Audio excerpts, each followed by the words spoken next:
আদিনা মসজিদ না আদিনাথ পুরাতন শিব মন্দির, এই বিতর্কের মাঝে আদিনাথে আয়োজন করা হয়েছে শিব পূজার। সোমবার 650 বছরের পুরনো এই আদিনায় 50 মিটারের মধ্যে স্থাপিত হতে চলেছে শিবলিঙ্গ। করা হবে শিবের পুজো।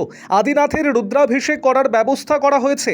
প্রত্নতত্ত্ব বিভাগের তথ্য হিসাবে 1373 খ্রিস্টপূর্বে সিকেন্দার শাহ এই মসজিদ তৈরি করেন। তবে রাজ্যে সরকার পরিবর্তনের পূর্ব থেকেই এই স্থাপত্য ঘিরে শুরু হয়েছে বিতর্ক। মূলত স্থাপত্যের বিভিন্ন কারুকার্যে রয়েছে শিব বা আদিনাথের অস্তিত্ব, হিন্দু দেবদেবীর কারুকার্য, আর তারপর থেকেই এই স্থাপত্য ঘিরে শুরু হয়েছে বিতর্ক। হিন্দু বা সনাতনীরা মূলত দাবি করেন এই স্থাপত্য আদিনাথে পুরাতন শিব মন্দিরের। বিষয়টি নিয়ে হাইকোর্টে মামলাও চলছে। এমন অবস্থায় সোমবার 27 জুলাই এই স্থাপত্যের 50 মিটারের মধ্যে আদিনাথের রুদ্রাভিষেক গুরুত্বপূর্ণ হয়ে উঠেছে। স্থাপত্য চত্বর সুসজ্জিত করা হয়েছে। ইতিমধ্যেই মানুষজন আসতে শুরু করেছেন। রয়েছে পুলিশ প্রশাসনের কড়া ব্যবস্থা। স্মৃতিসৌধতে যাতে কারো প্রবেশ না ঘটে তার জন্য কড়া নিরাপত্তা বলয় তৈরি করা হয়েছে।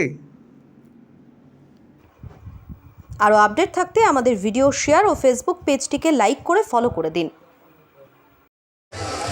দেখুন, আদিনাথ এই দেবভূমিতে আদিনাথ দেব ছিলেন, আদিনাথ দেব আছেন, আর আগামীতে আদিনাথ দেব থাকবেন। এই যে মন্দির, সেই মন্দির 100 বছরের পুরনো। এখানকার স্থানীয় মানুষরা আদিনাথ শিবকে পুজো করে শ্রাবণ মাসের প্রত্যেক সোমবার গত 100 বছরের বেশি সময় ধরে এখানে পূজিত হন।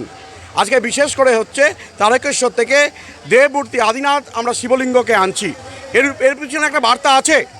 এই মন্দিরের কাছেই 50 মিটারের মধ্যে যে আর্কিওলজিক্যাল সার্ভে অফ ইন্ডিয়া আছে, যার নাম বিভিন্নভাবে হয়তো ভুল ইতিহাস, যে ইতিহাস বলবো ভুল না, বলবো অর্ধসমাপ্ত ইতিহাস, বলবো যে ইতিহাস যে বলার কথা সে কথা বলা হয়নি।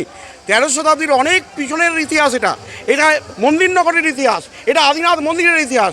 সেই মন্দিরে দেখছি এখন সেখানে অন্য নাম স্মৃতিসৌধ বা অন্য নাম করা হয়েছে। সেখানে দেখছি যে শিবলিঙ্গর জায়গায় আমাদের যে গৌরীপীঠ পড়ে আছে, সেই যন্ত্রণা থেকে আজকে আমরা শিবলিঙ্গ সেখানে আছে পূর্ণ শিবলিঙ্গ এনে সেই এখানে যে নিকটস্থ যে মন্দির সেখানে প্রতিষ্ঠা করছি।